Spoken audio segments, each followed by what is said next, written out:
প্রিয় ছাত্রছাত্রী, অপূর্ব স্টাডি সেন্টারে তোমাদের সবাইকে স্বাগত। আশা করছি তোমরা সবাই ভালো আছো। আমি অপু স্যার।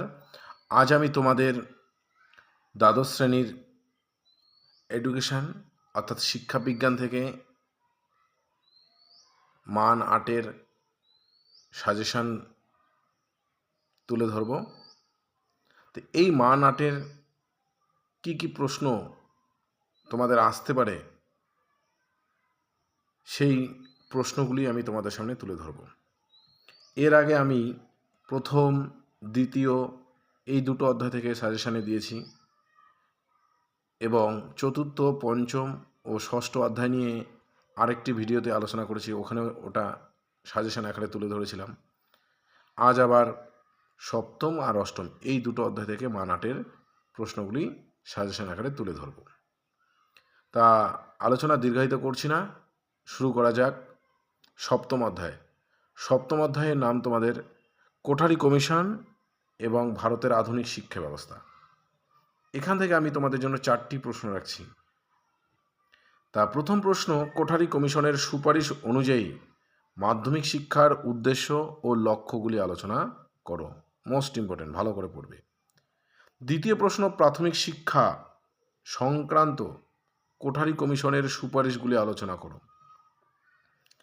তৃতীয় প্রশ্ন, কোঠারি কমিশনের সুপারিশ অনুসারে প্রাথমিক শিক্ষার পাঠ্যক্রম বিষয়ে আলোচনা করো। চতুর্থ প্রশ্ন, কোঠারি কমিশনের সুপারিশ অনুযায়ী মাধ্যমিক শিক্ষার কাঠামো ও পাঠ্যক্রম সম্পর্কে আলোচনা করো। এই ছিল সপ্তম অধ্যায়ের মান ৮-এর 4টি প্রশ্ন।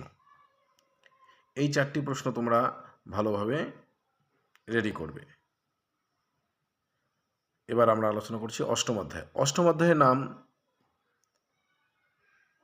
1986-র জাতীয় শিক্ষানীতি ও পরবর্তী সংস্কার, অর্থাৎ 1992। এই অষ্টম অধ্যায় থেকে তোমাদের জন্য আমি 3টি প্রশ্ন রেখেছি। এই 3টি প্রশ্ন হলো, প্রথম প্রশ্ন, জাতীয় শিক্ষানীতি 1986-এর মূল সুপারিশগুলি আলোচনা করো। মোস্ট ইম্পর্টেন্ট, ভালো করে পড়তে হবে।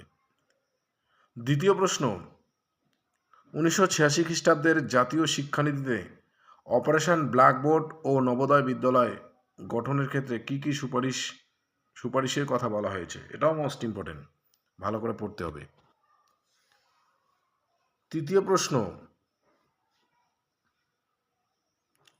পিওএ 1992 বলতে কি বোঝো, এর মূল বস্তুগুলি আলোচনা করো।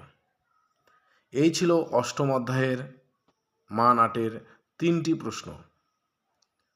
অর্থাৎ সপ্তম ও অষ্টম এই দুটি অধ্যায় থেকে তোমাদের জন্য আমি টোটাল 60টি প্রশ্ন সাজেশন আকারে তুলে ধরলাম। তাই এই অধ্যায় থেকে তোমরা, এই প্রথম অধ্যায় থেকে তোমরা পড়বা 4টা, আর দ্বিতীয় অধ্যায়টা যেটা বললাম সেখান থেকে পড়বা 3টা। এই 7টা প্রশ্ন রেডি করো। তো এই ছিল আজকের আলোচনা যদি তোমাদের বা সাজেশন যদি তোমাদের ভালো লাগে তাহলে আমার ভিডিওকে লাইক করবে, কমেন্ট করবে, শেয়ার করবে, আর চ্যানেলে নতুন হলে চ্যানেলটিকে সাবস্ক্রাইব করবে। খুব শীঘ্রই তোমাদের জন্য আরও মান 4-এর যে প্রশ্নগুলো কী কী আসতে পারে এই শিক্ষা বিজ্ঞান থেকে, সেগুলো সাজেশন আকারে তুলে ধরব। ওকে।